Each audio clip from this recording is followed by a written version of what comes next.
अस्सलाम वालेकुम, कैसे हैं आप सब। आई होप कि आप सब बिल्कुल ठीक ठाक होंगे।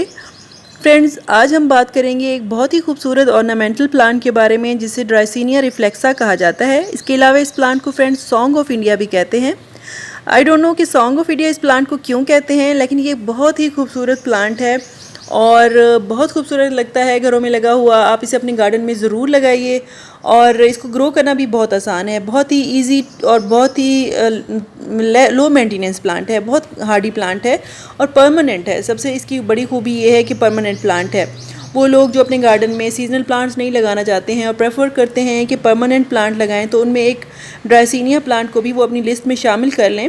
और बिगिनर्स के लिए भी ये प्लांट बहुत अच्छा है। ये काफ़ी हाइट में चला जाता है, 2 मीटर तक की इसकी हाइट हो जाती है और छोटे से छोटे गमले में ये बहुत आसानी से ग्रो हो जाता है। मैक्सिमम जो पॉट साइज़ है वो इसका होना चाहिए 8 से 12 इंच का गमला आप इसके लिए सिलेक्ट कीजिए। और फ्रेंड्स, इस तरह से आप अपने प्लांटर को डेकोरेट भी कर सकते हैं एगशेल्स के ज़रिए। ये इसके अंदर छोटा सा लेमन का सीड गिर गया था जो कि ग्रो हो गया है और मैंने इसको नहीं निकाला है। देखते हैं कि आगे इसका क्या करते हैं।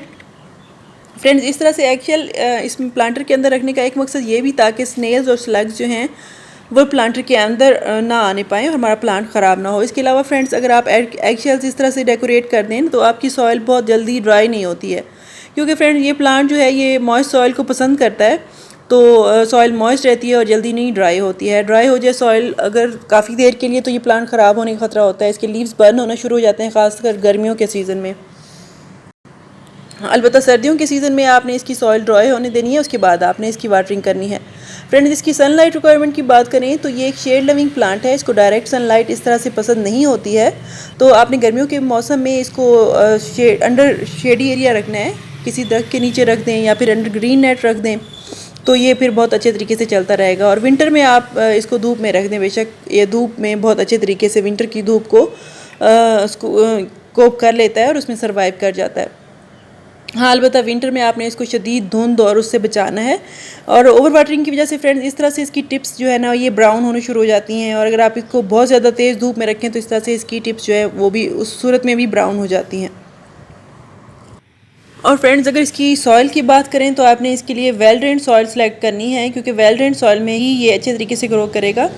अगर आपने इसके लिए चिकनी मिट्टी या दूसरी जो कंपैक्टेड सॉइल होती है वो आपने यूज़ की तो ये प्लांट जल्दी ख़राब हो जाएगा, क्योंकि फ्रेंड्स जो गार्डन सॉइल होती है उसमें पानी काफ़ी देर तक खड़ा रहता है, वाटर लॉगिंग हो जाती है, जिसकी वजह से रूट्स को जो है वो ऑक्सीजन नहीं मिल पाती और जो हमारा प्लांट है ख़राब होना शुरू हो जाता है रूट रॉट होने की वजह से। और इस तरह से हमारे जो लीव्स हैं इसके ड्राइसिनिया रिफ्लेक्सा के, ये बर्न होना, इस तरह से इनकी टिप्स जो है वो येलो होना शुरू हो जाती हैं। फ्रेंड्स, ये एक बहुत ही ज़बरदस्त किस्म का प्लांट है और इसको बहुत कम केयर की ज़रूरत होती है। फर्टिलाइज़ करने के लिए आप इसको हर महीने गोबर खाद 1 मुट्ठी डाल दीजिए, या फिर आप इसमें लीफ कंपोस्ट भी ऐड कर सकते हैं। वैसे बहुत ज़्यादा फर्टिलाइज़ करने की ज़रूरत नहीं होती है इस प्लांट को। मैंने भी बहुत कम इसमें फ़र्टिलाइज़र यूज़ किया है जब से मैं इसको लाई हूँ।